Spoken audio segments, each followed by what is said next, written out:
Está no ar mais uma edição do JR 15 Minutos, o podcast da Record TV que aprofunda as notícias que mais mexem com a nossa vida. Com arma de fogo ou sem nada nas mãos, criminosos invadem casas, furtam celulares, roubam carros, assaltam pedestres. O número de ocorrências chama a atenção e os crimes acontecem em todo o país. Segundo a Secretaria de Segurança Pública, só no estado de São Paulo, nos primeiros 5 meses desse ano, os registros de roubos subiram quase 12%. Já em relação aos furtos, o aumento foi ainda maior, 40%. O que explica esse aumento da criminalidade? O que pode ser feito para combater essa situação? Como se proteger? O 15 Minutos de hoje esclarece essas e outras dúvidas com um membro do Fórum Brasileiro de Segurança Pública e coronel da Reserva da Polícia Militar, Alan Fernandes. Bem-vindo, coronel. Obrigado, Celso. Obrigado aos ouvintes. E quem está conosco aqui é a repórter da Record TV, Cleisla Garcia. Cleisla, roubos e furtos apresentam índices semelhantes e até maiores que os de antes da pandemia da Covid-19. Olá, Celso. Olá, Coronel Alan. Celso, os números mostram que em relação aos roubos, só na capital paulista houve um crescimento de 12% na comparação com os 5 meses do ano passado. Foram mais de 55 mil casos. Já na condição de furtos, foram mais de 90 mil ocorrências, um aumento de 40%. Essa alta ela foi observada mesmo após o início da Operação Sufoco, anunciada em maio para diminuir principalmente o número de assaltos. Coronel Alan, o Jornal da Record ele tem mostrado diversos flagrantes, o fim das restrições e até a maior movimentação mesmo dos moradores nas ruas. Esses são fatores que podem explicar esse aumento?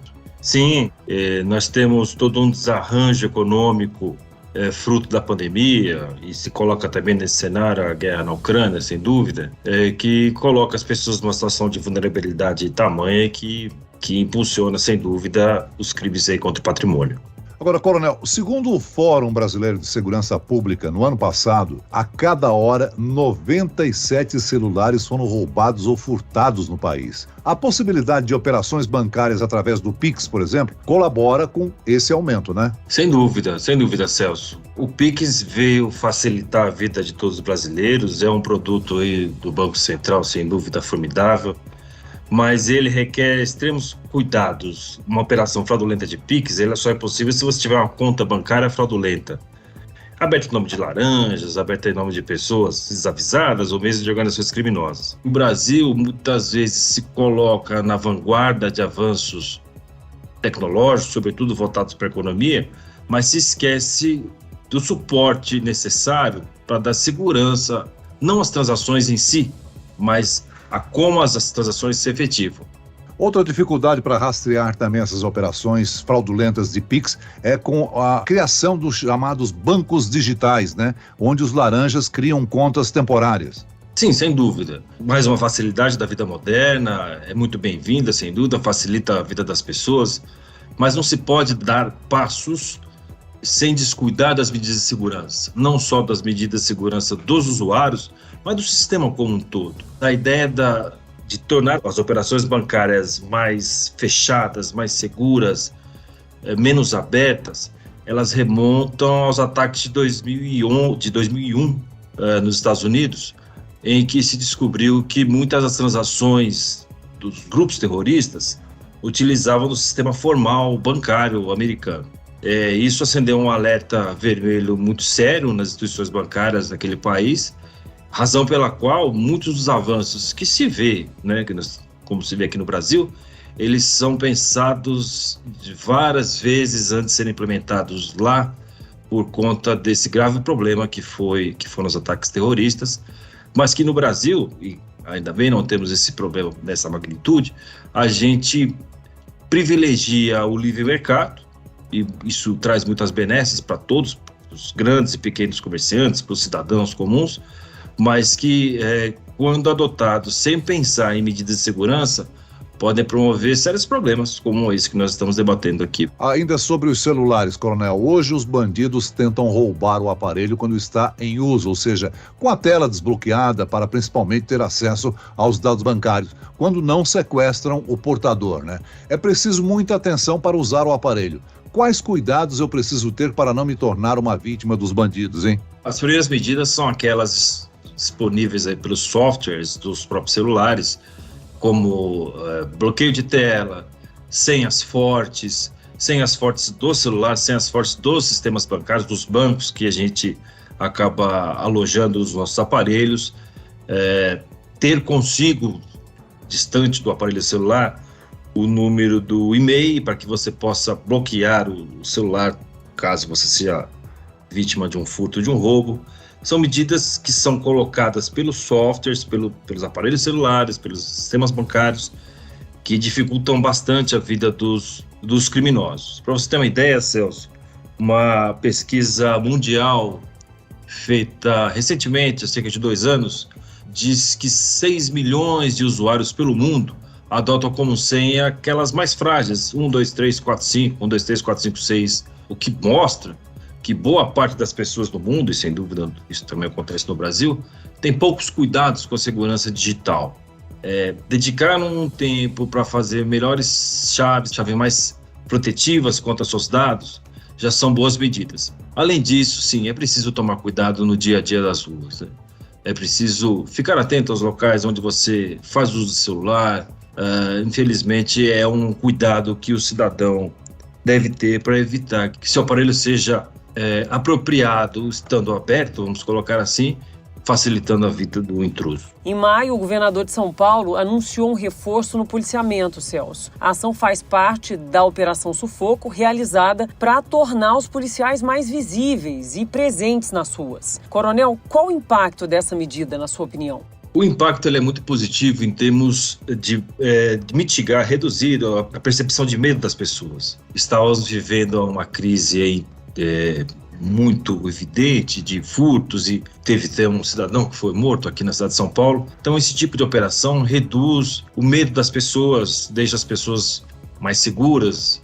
Isso é fundamental em segurança pública. Todavia, qualquer estratégia de segurança pública que se baseia em operações pontuais, ela tem resultados muito pontuais, não são efetivas para trazer uma segurança mais perene, mais presente, mais longeva, duradoura. E é preciso pensar em médios e longo prazo.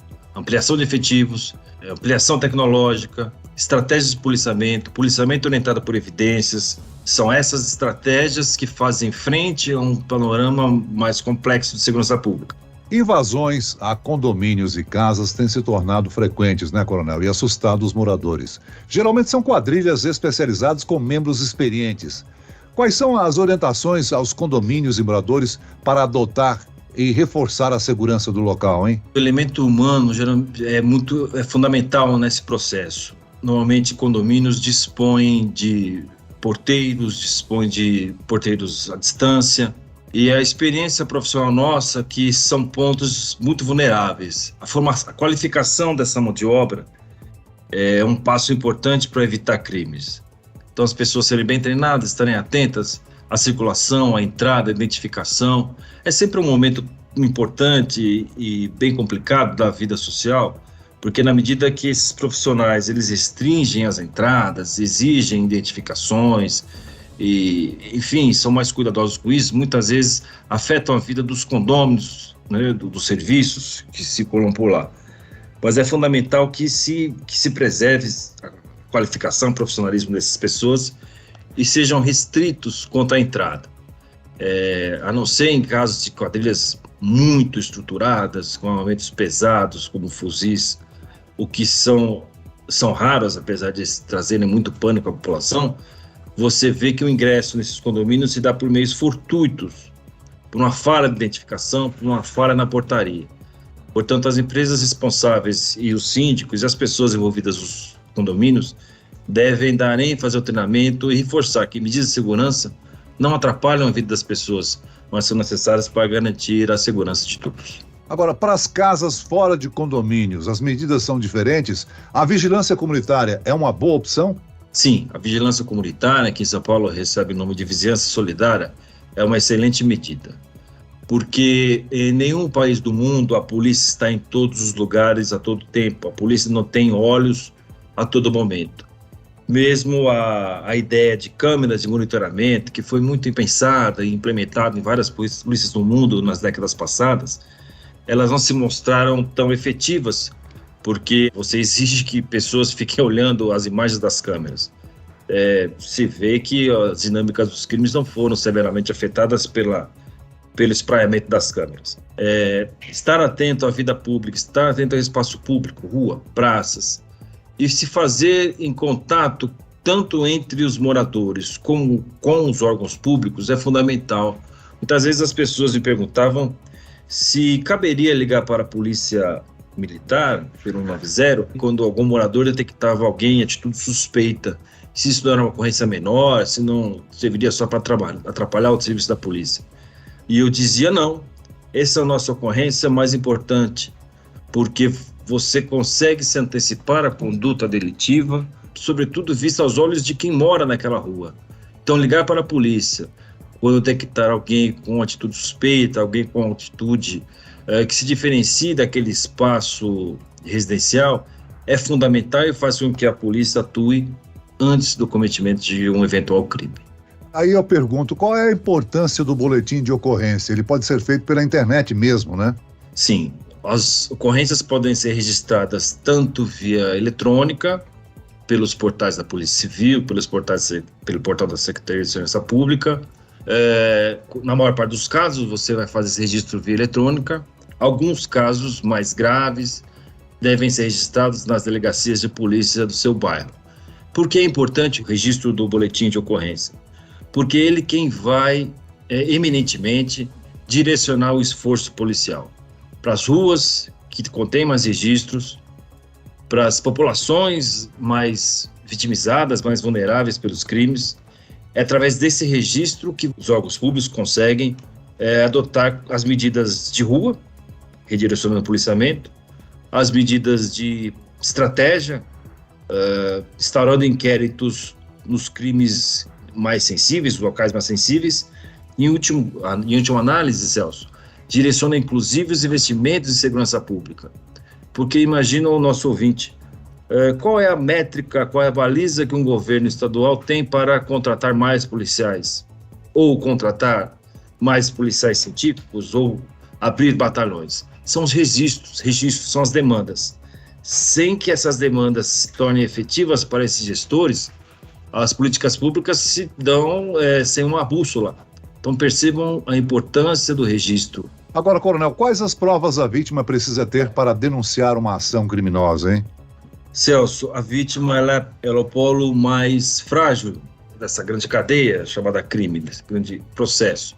A despeito de a pessoa ter poucas informações ou nenhuma informação, mas se ela foi vítima de um crime, ela deve registrar. Os profissionais de segurança pública, os policiais, eles vão nos seus trabalhos de investigação, nas entrevistas, ou mesmo na conversa com as vítimas, coletando dados, informações, indícios, provas que vão chegar à elucidação desses crimes. Então, a vítima, por mais que acredite que sejam frágeis as informações que ela disponha, se ela foi vítima de um crime, ela deve sim procurar a polícia e registrar a sua denúncia. Agora, antes de encerrar o nosso podcast, é bom a gente deixar aqui um alerta, né, coronel? Quem sofre um assalto passa por um turbilhão de emoções. Mas nesses casos é fundamental manter a calma e reagir nunca é uma boa alternativa, não? Perfeito, Celso. Não se deve nunca reagir a uma tentativa de assalto, a um assalto, a um crime. Você não pode trocar o seu bem patrimonial pela sua vida, pela integridade física dos seus parentes, seus familiares, a sua mesma. A reação que você empreende no momento criminoso faz com que o criminoso também adote posturas que certamente vão te colocar em risco. Então, recorra aos órgãos policiais e espere a resposta dos profissionais de polícia para o fato que você está vivenciando ou que você vivenciou. Muito bem, nós chegamos ao fim desta edição do 15 Minutos. Eu quero aqui agradecer a participação e as informações do integrante do Fórum Brasileiro de Segurança Pública e coronel da Reserva da Polícia Militar, Alan Fernandes. Muito obrigado, coronel. Eu que agradeço a atenção de todos e todas. E agradeço a presença da repórter da Record TV, Cleisla Garcia. Obrigado, Cleisla. E eu que agradeço, Celso, mais uma vez pelo bate-papo com tantas informações. Obrigada, Coronel. Esse podcast contou com a produção de David Bezerra e dos estagiários Lucas Brito e Kátia Brazão. Sonoplastia de Marcos Vinícius. Coordenação de conteúdo Camila Moraes, Edivaldo Nunes e Deni Almeida. Direção editorial Tiago Contreira. Vice-presidente de jornalismo Antônio Guerreiro. E eu, Celso Freitas, te aguardo no próximo episódio. Até amanhã.